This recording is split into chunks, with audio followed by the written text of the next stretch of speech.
In this video, you're going to see how to insert pictures from your computer and from an online search in Microsoft Word for the web. First, let's insert a picture from your device. Click where you want the image to appear in your document. Then go to the Insert tab, choose Picture, and select this device. Word opens a file picker window so you can browse your computer. Click a single file, or hold Ctrl to select several pictures at once, and then click Open. Word for the web inserts the picture into your document and automatically resizes it if needed. When the picture is selected, you'll see the Picture tab appear on the ribbon. This tab gives you extra tools to format and adjust the image.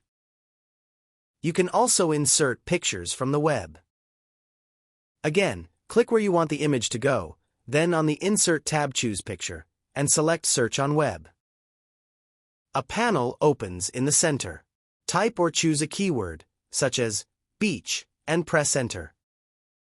Browse the results, click the image or images you want, and then select Insert. The chosen pictures are added directly into your document, and the Picture tab appears so you can start formatting them. Whether you use images from your own device or from an online search, inserting pictures in Word for the web is a quick way to make your document more visual and engaging.